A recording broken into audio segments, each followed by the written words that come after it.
BNP জনগণের দল, BNP শহীদ জিয়ার দল, বিএনপি খালেদা জিয়ার দল, বিএনপি তারেক রহমানের দল, বিএনপিতে যুব দল, ছাত্র দল, স্বেচ্ছাসেবক দল, কিশোর দল, শ্রমিক দলের মতো শক্তিশালী সংগঠন ইনশাআল্লাহ আজ থেকে আছি, আজ থেকে পাকিস্তানি তিনি বাংলাদেশের স্বাধীনতা ঘোষণা করেছেন।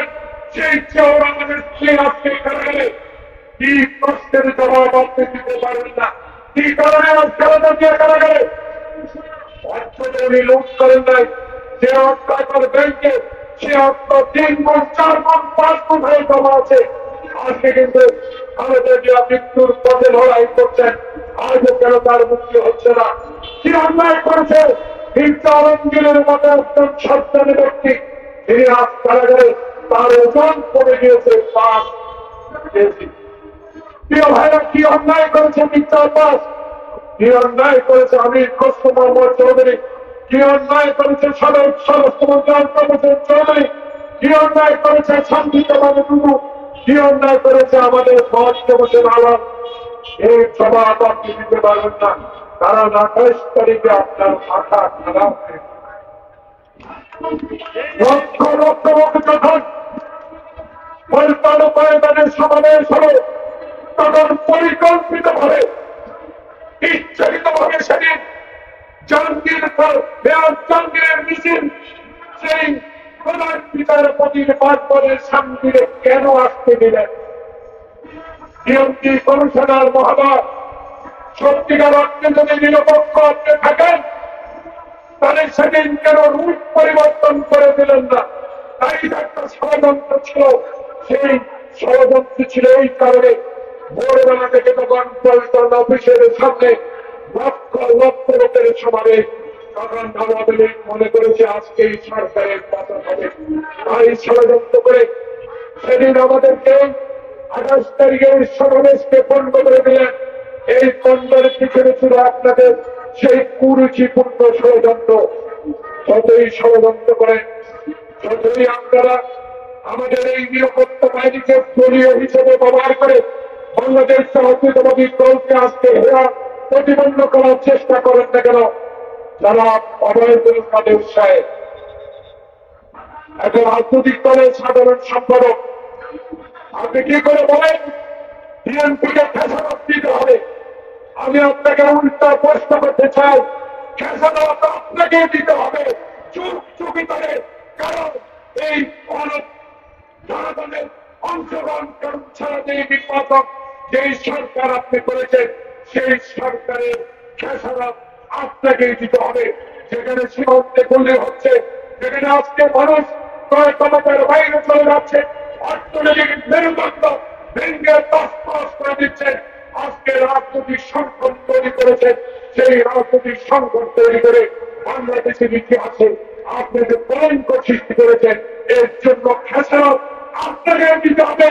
অপেক্ষা করুন, সময় প্রমাণ কাছে আপনাকে এই খেসারতের জন্য জনগণের কাছে ট্রাই করতে হবে। তাই আজকে বাংলাদেশের ইতিহাসে যে কলঙ্কগুলো আপনারা তৈরি করেছেন, এই কলঙ্কের জন্য আপনারা দায়ী থাকবেন। বাংলাদেশে গণতন্ত্র দিতে হবে, ভোটাধিকার ফেরত দিতে হবে, কারণ আপনারা এই শেয়ার বাজার লুণ্ঠন করেছেন, আপনারা ব্যাংক ডাকাতি করেছেন, আপনারা বাংলাদেশের গণতন্ত্র হত্যা করেছেন। তাই আপনাদেরকেই আমাদের তাদের শেয়ার খেসারত দিতে হবে। তাই আজকে এই জিয়া সমাজ কল্যাণ ফোরামের এই মানববন্ধন থেকে সরকারকে বলে দিতে চায়, এখনো সময় আছে এখানের কথা বলা, মানবাধিকার লঙ্ঘনের কথা বলা। যেই দল, সেই দল আজকে 2024 সালের 7 জানুয়ারি নির্বাচনে অংশগ্রহণ করতে পারেন। যে নির্বাচনটা হয়ে গেল, যে নির্বাচনে বর্তমান সরকার সংসদ চালিয়ে যাচ্ছে, সেই নির্বাচনে আওয়ামী লীগের একক সত্তা আধিপত্য কায়েম হচ্ছে।